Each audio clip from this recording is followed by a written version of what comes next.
బెదిరించారా? Like బెదిరించారు, కొట్టారు, నన్ను చేసుకున్నారు. అయ్యో ఇండస్ట్రీలోనే లేకుండా ఆ సగం ఆ భయంతోనే ఒక 2 ఏళ్ళు నేను చాలా దూరంగా ఉన్నాను. అదే నేను ఎప్పుడు అడిగిన క్వశ్చన్ కి, అంటే ఇంటర్వ్యూ ముందు స్టార్టింగ్ లో అడిగిన క్వశ్చన్లకి ఆన్సర్లు ఇప్పుడు ఇచ్చావు. అవును, చాలా ప్రాబ్లమ్స్ ఫేస్ చేస్తున్నావు కదా. అవును. పోనీ ఇప్పుడు అంతా క్లియరా? అంటే ఇప్పుడు నాకు ఏ లవ్ లేదు, ఏ రిలేషన్స్ లేవు, ఏ ఎఫెక్షన్స్ లేవు, ఏ పర్సనల్ అవిగేషన్స్ లేవు. నా మైండ్ లో ఉన్నదల్లా నేను బ్రతికున్నంత కాలం నా పేరెంట్స్ ని చూసుకోవాలి, వాళ్ళకి నేను తప్ప ఎవరు లేరు. నేను ఈ రోజు ఇలా ఉన్నాను, ఈ రోజు ఇట్లా ఉన్నాను అంటే మా అన్నయ్య కారణం. వాడు ఒక హీరో లాగా మా ఇంట్లో ఎంతో కష్టపడ్డాడు నా కోసం. చాలా అంటే చాలా, వాడి లైఫ్ మొత్తం కేవలం నా కోసం, మా అమ్మ కోసం సాక్రిఫైస్ చేసుకున్నాడు. బేసిక్లీ నేను ఎప్పుడు మా అన్నయ్య గురించి కానీ మా ఫ్యామిలీ గురించి నేను ఎప్పుడు చెప్పలేదు బయట. మా నాన్న అంటే నాకు చాలా ఇష్టం, తండ్రి ప్రేమ నేను ఎప్పుడు లేదు. వాడే నాకు తండ్రి అయ్యి నాకు ఎంతో ప్రేమనిచ్చి నాకు తినబెట్టి, నాకు లేకపోయినా మా తమ్ముడికి ఉండాలని చెప్పి కొత్త కొత్త బట్టలు, నాకు స్కూల్కి వెళ్ళి ఫీజు, వాడికి చేతులు ఇవన్నీ బొక్కలు పడేవి తెలుసా. స్కూల్కి వెళ్ళి సిమెంట్ పని చేసి చేతికి కాళ్ళకి, నాకు పొద్దున్నే మంచి టిఫిన్, నాకు వాడు టిఫిన్ పెట్టి వాడు తినకుండా వెళ్ళిపోయేవాడు. అది నాకు తెలిసేది కాదు ఆ వయసులో. ఈరోజు మా అన్నయ్య అనేవాడు లేకపోతే నేను అనేది లేదు. మీ అన్నయ్యకి ఇప్పుడు కోపం అంతా నువ్వు మారేవో ఇలా అని? కోపం అంటే ఉంటది కానీ బయటపడ్డు, ఎప్పుడు బయటపడ్డు. మంచిగుంటున్నాడా? ఉంటాడు, మంచిగానే ఉంటాడు. ఇంటికి వెళ్ళినప్పుడు అంటే ఎక్కువ నేనే మాట్లాడి ధైర్యం చేయను. ఎప్పుడు నేను ఫ్యామిలీ ఫంక్షన్స్ కి వెళ్ళాలన్నా నాకు ఒక బాధ ఉంటుంది. అందరూ చూసేవాళ్ళు ఇప్పుడు నాకు ఈ జబర్దస్త్ పేరుందని అనుకుంటారు, ఈ పేరుంది, ఆ పలానా అమ్మాయి, ఆ అమ్మాయి టీవీలో చూస్తాము, ఆ వేలో వెళ్ళిపోతుంది. ఒకవేళ నాకు ఇదే లేకపోతే తను అదిరా, తను ఇదిరా, తను మారిపోయింది. మా ఇంట్లో నేను ట్రాన్స్ఫర్మ్ అయిన తర్వాత మా అమ్మని చాలా సూటిపోటి మాటలతో బాధ పెట్టిన వాళ్ళు ఉన్నారు. చాలా, మా అమ్మ వాళ్ళు బాధపడకూడదు నా వల్ల. నేనున్న ప్రొఫెషన్ లో మా అమ్మ వాళ్ళు గర్వంగా ఉండాలి అనుకున్నాను. అట్లీస్ట్ సరైన చీర కట్టుకోవడానికి లేకపోతే మా అమ్మకి సొంత వాళ్ళే ఇవ్వలేని పరిస్థితుల్లో నేను అవన్నీ నా మైండ్ లో ఉండేవి. ఎలా ఏంటి మా ఫ్యామిలీని ఎలా చూసుకోవాలని నేను కష్టపడ్డాను. నా లైఫ్ లో నేను కష్టం తప్ప నేను సుఖాన్ని చూడలేదు. కష్టపడి ఈ రోజులో మా అమ్మ వాళ్ళకి ఇక్కడ నిలబెట్టాను వాళ్ళని, వాళ్ళు ఇలా ఉండాలి అని. కాదు ఇప్పుడు అంటే ఒకవేళ గానీ జబర్దస్త్ కానీ ఫేమ్ కానీ ఇవి లేకపోతే నువ్వు ఓపెన్ అయ్యేదానివి కాదు, చెప్పేదానివి కాదు, అస్సలు అయ్యేదా. అది మనసులో దాచుకుంది. ఫేమ్ ఉండడం వల్ల ఓపెన్ అయ్యే ధైర్యం వచ్చింది, అంతే కదా. అంతే. మరి ఎన్ని సంవత్సరాలు చేస్తావా చెప్పుకోవడం అంటే నేను ఆల్రెడీ సుమాగరి షోలో ఓపెన్ అయిపోయాను. క్యాష్ ఎపిసోడ్ లో మా అమ్మని తీసుకొని వెళ్ళినప్పుడు నేను ఓపెన్ అయిపోయాను, అప్పుడే చెప్పేశాను. తర్వాత నాకు పెద్ద పెద్ద షోస్ లో ఛాన్స్ వచ్చింది, నేను అవుదాం అనుకున్నా. కానీ పర్సనల్ లైఫ్ ని బయట వేయడం నాకు ఇష్టం లేదు. నాకు సెక్యూర్డ్ గా ఉండాలి, ఫ్యామిలీని చూసుకోవాలి, వాళ్ళతో ఉండాలి. ఇంతే, నేను వేరే వాటిల్లో వెళ్ళలేను. వెళ్ళినా యాక్సెప్టెన్స్ ఉండదు, ఎక్కడికి వెళ్ళినా చీటింగ్. నన్ను లిటరల్లీ నా ఫ్రెండ్స్ బాగా చీట్ చేశారు, నమ్మిన వాళ్ళు చీట్ చేశారు, ఫ్యామిలీ చీట్ చేశారు, ఇండస్ట్రీ వాళ్ళు చీట్ చేశారు. ఏ రోజు ఒక్కళ్ళు కూడా మేమున్నాము అన్న వాళ్ళు లేరు నాకు. దాన్ని నేను అసలు బాగా తీసేసుకొని ఈ మధ్య అసలు ఉండలేకపోతున్నాను. చాలా అంటే చాలా ప్రాబ్లం అయిపోతుంది, అస్సలు కంట్రోల్నెస్ ఉండట్లేదు. కొన్ని వాటికి అడిక్ట్ అయిపోతున్నా నేను బాగా. అవ్వట్లేదు నాకు, నేను ఇంటికి వెళ్ళాలన్నా వెళ్ళలేకపోతున్నాను, ఫ్యామిలీతో కొంచెం మనశ్శాంతిగా మాట్లాడాలన్నా మాట్లాడలేకపోతున్నాను. నా ప్రాబ్లం ఇది అని చెప్పడానికి కూడా లేదు, నన్ను చూసుకునే పర్సన్స్ లేరు. Everybody wants my money and my body and my fame, అంతే.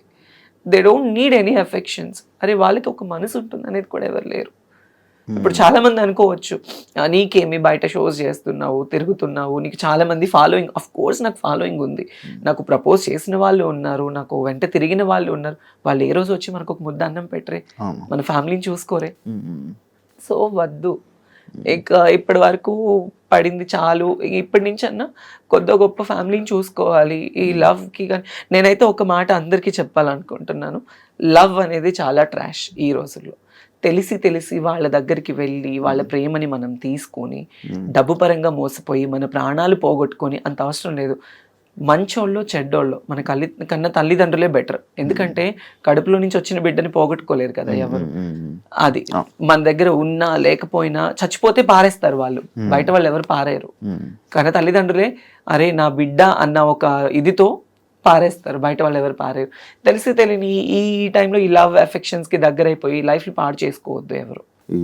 ఇప్పుడు జరుగుతున్న సిచ్యువేషన్స్ అన్ని చూస్తుంటే అది పెళ్లి చేసుకోవాలంటేనే భయం వేస్తుంది. అవును. మొన్న ఒక ఇష్యూ అయింది, ఆ అమ్మాయి ప్రెగ్నెంట్ అమ్మాయి, రేపు అవును అవును అదొక ఇష్యూ. చిన్న చిన్న పిల్లల్ని ఈ రోజుల్లో వదలట్లేదు శివ, అవును. చిన్న చిన్న పిల్లల్ని వదలట్లేదు. కదా గోరి కూడా వేరే అమ్మాయిని పెళ్లి చేసుకున్నా చూసావా? నాకు అసలు అదంతా దరిద్రం అంటే అంత దరిద్రం అది. రియాక్ట్ అవ్వాలనుకోలేదు ఇప్పుడు. నాకు అసలు ఆ టాపిక్ మీద రియాక్ట్ అవ్వాలి, నాకు అసలు అంత చిరాకు వచ్చేసింది అది చూడగా. ఇప్పుడు తను అఘోరి, ఓకే, తను ఒక విషయంలో బాగా వైరల్ అయిపోయింది, తను ఒక ట్రాన్స్ అన్నప్పుడు మరి ఒక అమ్మాయిని ఎందుకు పెళ్లి చేసుకోవాలి? ఇప్పుడు అఘోరి సాధువులు అంటే వాళ్ళకి జీవితంలో ఏది ఉండదు, సంసార సుఖాలు ఉండదు, భోగభాగ్యాలు ఉండవు, ఏది ఉండదు. వాళ్ళ జీవితాన్ని దేవుడికి అంకితం చేసుకున్న వాళ్ళని అఘోరీలు అంటారు. ఈవిడేం అఘోరియో నాకు తెలియదు, కానీ కారుల్లో తిరుగుతుంది, ఫోన్లు మాట్లాడుతుంది, బూతులు తిడుతుంది, సిగరెట్లు తాగుతుంది, అన్ని ఉంటుంది. మళ్ళీ ఆడదాన్ని పెళ్లి చేసుకోవడం ఎంత దరిద్రం అంటే, ఎంత సిగ్గుచేటు అంటే అంత సిగ్గుచేటు అది. సో దాని మీద అసలు నాకు మాట్లాడాలన్న థాటే లేదు, ఆ టాపిక్ వినాలన్నా కూడా అసహ్యంగా ఉంది. ఇప్పుడు అమ్మాయి లైఫ్ స్పాయిల్ కదా. ఆ అమ్మాయి ఏం చూసి లవ్ చేసిందో తెలియదు నాకు. అది తన లైఫ్ స్పాయిల్ అంటే ఏమో వాళ్ళకి ఏమి ఉన్నాయో మరి, అంతే. నార్మల్ నీ ప్రాబ్లమ్స్ ఎవరితో షేర్ చేసుకుంటా ఉంటావు? నేను అసలు ఎవరితో షేర్ చేసుకోను ఎప్పుడు. ప్రాబ్లమ్స్ అనేది షేర్ చేసుకునే పర్సన్సే లేరు నాకు. అన్నయ్య ఎప్పుడు నా పర్సనల్ ప్రాబ్లం అనేది నా ఫ్యామిలీ దాకా వెళ్ళనివ్వను నేను. వాళ్ళ ప్రాబ్లమ్స్ నేను తెలుసుకుని వాళ్ళకి నేను తోడుగా ఉంటాను, కానీ నేను ఈ విషయంలో బాధపడుతున్నాను అని వాళ్ళ దాకా వెళ్ళనివ్వను. అది మరి ఇప్పుడు ప్రాబ్లమ్స్ పక్క వాళ్ళకి షేర్ చేసుకోకపోతే కష్టం కదా, అంటే చూసేవాళ్ళు లేకపోతే ఇబ్బంది కదా. కష్టమే, అంతదాకా ఎందుకు. రీసెంట్లీ నాకు సర్జరీ టైంలో, ఐ మీన్ నేను ఒక సర్జరీ అయింది నాకు రీసెంట్లీ, అంటే నడుముకి సైడ్ నార్మల్గా నాకు ఒక సర్జరీ అయింది. ఆ సర్జరీ టైంలో నన్ను చూసుకునే వాళ్ళే లేరు. ట్రాన్స్ కమ్యూనిటీస్లో రమ్య గారు అని ఒక ఆవిడ ఉన్నారు. ఆవిడ చాలా మంచి పర్సన్. ఆవిడ వచ్చి ఆ రోజు నాతో ఉండి నన్ను తీసుకువెళ్ళిన తర్వాత, నాకు బెస్ట్ ఫ్రెండ్ సైదుల్ రెడ్డి, తను ఒక 10 years నుంచి ఫ్రెండ్, సైదుల్ రెడ్డి అని, నా ఇంట్లోనే ఉంటాడు అనమాట. ఇప్పుడు ఈ హైదరాబాద్ లో తను నేను కలిసి ఉంటాము. తనకి నాకు కూడా చిన్న చిన్న క్లాషెస్ రావడము, అప్పటి నుంచి నన్ను ఎవరు పట్టించుకోలేదన్నమాట. ఆ రమ్య గారు అనే ఆవిడే నన్ను చూసుకున్నారు. 1 day వచ్చి చూసుకున్నారు. సర్జరీ అయిన తర్వాత ఇంట్లో డ్రాప్ చేసి వెళ్ళిపోయారు. నా అనుకున్న వాళ్ళు ఎవరు లేరు ఆ టైంలో. అట్లీస్ట్ నన్ను చూడటానికి వచ్చి నాకు హెల్ప్ చేసిన వాళ్ళు కూడా ఎవరు లేరు. ఎలా ఉంది అని ఎప్పుడు లేదు, ఎవరు లేరు. బెస్ట్ ఫ్రెండ్ జబర్దస్త్ లో నాకు ఒకప్పుడు బెస్ట్ ఫ్రెండ్ అంటే ఫ్రెండ్స్ కూడా లేదా? ఉన్నారు, లేరని చెప్పి నాకు ఇప్పుడైతే, ఒకప్పుడు చెప్పాను, నాకు ఇప్పుడైతే నాకు ది బెస్ట్ ఎవరంటే నూకరాజ్ గాడు, ఇమాన్యుయల్, వాళ్ళిద్దరే నాకు ఇప్పుడు. అంటే నేను నా ప్రాబ్లమ్స్ ఏం షేర్ చేసుకోను. అరే నాకు 10,000 కావాలి, ఒక 20,000 కావాలంటే టక్కుని కొడతాడు ఇమాన్యుయల్ కానీ నూకరాజ్ కానీ. నాకు ఇంకా చాలా అంటే చాలా ఫ్రెండ్స్, ఇంకా నన్ను అక్క అని పిలుస్తారు. తిట్టుకోవడము, చాలా ఎక్కువ రెగ్యులర్ షోస్ చేస్తూ ఉండడము. నేను ఇప్పుడు నూకరాజ్ టీమ్ లోనే చేస్తున్నా కదా, నాకు ది బెస్ట్ ఫ్రెండ్స్ వాళ్ళిద్దరు. అది తన్మయ్ ఇన్స్టాలో ఎక్కువ రీల్స్ చేయడానికి రీజన్ ఏంటి? ఏమైనా ఉందా? ప్రొఫైల్ పెంచుకోవడానికి? అంటే ఇంతకు ముందు చేసిన రీల్స్ లో బాగా ఫాలోవర్స్ పెరిగారు. సడన్లీ నేను ఆపేసాను ఇన్స్టాగ్రామ్ రీల్స్. నాన్న చనిపోయిన తర్వాత ఎక్కువ పెట్టలేదు నేను, అసలు ఏం లేదు. అంటే బిఫోర్ నుంచే తక్కువ ఉండేవి. ఇంక ఇప్పుడు ఏంటంటే కొంచెం ఇన్స్టా ప్రొఫైల్ పెంచుకోవాలి, నేను ఇంకా పబ్లిక్ లో ఉండాలి అనుకుని నేను అందుకే చేస్తున్నాను. నువ్వు ఇంట్రోవర్టా? అంటే కొంచెం అలాగే ఇంట్రోవర్ట్. కొత్తలతో మాట్లాడడం ఇబ్బంది పడడం చాలా ఇంట్రోవర్ట్ నేను. కొంచెం చెప్పను నేను చాలా ఇంట్రోవర్ట్. ఇప్పుడు కొంచెం ఎక్స్ప్లెయిన్ చేశారు, చాలా ఇంట్రోవర్ట్ నేను. అవును, కొత్త వాళ్ళతో మాట్లాడాలన్నా భయం. మరి స్టేజ్ పర్ఫార్మెన్స్ లో స్టేజ్ పర్ఫార్మెన్సెస్ ఏంటంటే, నాకు వాళ్ళు డబ్బులు ఇచ్చి పిలుస్తున్నారు. నేను స్టేజ్ ఎక్కగానే తన్మయ్ తన్మయ్ తన్మయ్ అని వాళ్ళు కేకలు. ఆ టైంలో ఆ మూడ్ స్వింగ్స్ వేరుంటాయి. ప్లస్ నాకు నేను తీసుకున్న డబ్బులకి నేను న్యాయం చేయాలి. నన్ను తిట్టినా నేను తీసుకోను, నన్ను పొగిడినా తీసుకోను, నన్ను ఏది వాళ్ళు ఎలా రిసీవ్ చేసుకుని నేను తీసుకోను. But I will give the good entertainment, అంతే. అంతే, డబ్బులు ఇస్తున్నారు, మనం ఎంటర్టైన్ చేయాలి, అంతే తప్ప అంతే. ఈ ఫియర్ అన్ని తీసేస్తాం. ఫియర్ అనేది నాకు కెమెరా ఫియర్ లేదు, స్టేజ్ ఫియర్ లేదు. కాకపోతే సమ్ ర్యాండమ్ పర్సన్స్ వస్తే నాకు తెలియక మళ్ళీ నేను ఎక్కడ దగ్గర అవుతానా వాళ్ళ మాటలకి, అప్పటి నుంచి నేను చాలా మొత్తానికి తీసేసుకున్నాను. అందుకే ఎక్కువ మాట్లాడలేను.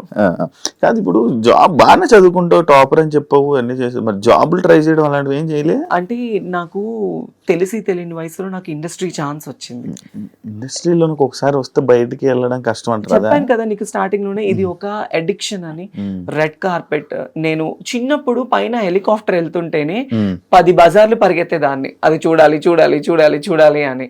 ఈ స్టేటస్ రావడం వల్ల నేను మళ్ళీ ఎన్నోసార్లు ఫ్లైట్ జర్నీస్ చేశాను. హెలికాప్టర్ ఎక్కలేదు, ఉంటాయి కదా, అంటే చాలా 3,500 వచ్చేస్తున్నాయి, ఎక్కలేదు. బట్ తర్వాత మన ఆ టైంలో ఎవరైనా పొలిటికల్ ఎమ్మెల్యే గారు లేకపోతే అక్కడ సర్పంచెస్ వాళ్ళు వస్తే జనాలు అందరూ పోగైపోతారు, వాళ్ళని చూడటం కోసం ఎగబడేవాళ్ళని.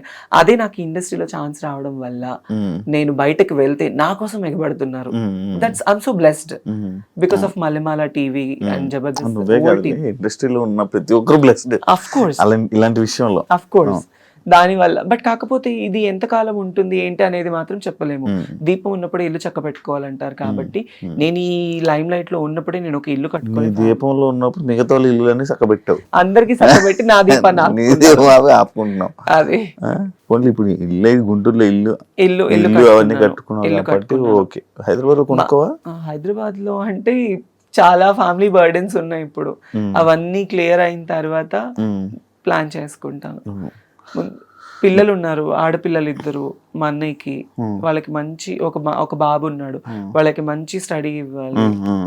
అది మా అన్నయ్య రోజుకు పని చేసుకొని వచ్చిన వాడికి 600-700 వస్తాయి, వాళ్ళకి ఇంట్లో తినడానికి సరిపోతుంది. అది కానీ మా అమ్మని బాగా చూసుకుంటాడు, నన్ను బాగా చూసుకుంటాడు. ఇంట్లో ఏదున్నా మా అన్నయ్యే వెళ్తాడు. అది సో నేనేమో ఇలా అందరినీ చూసుకుంటాను. నేను నువ్వు చూసుకో అంతే కదా.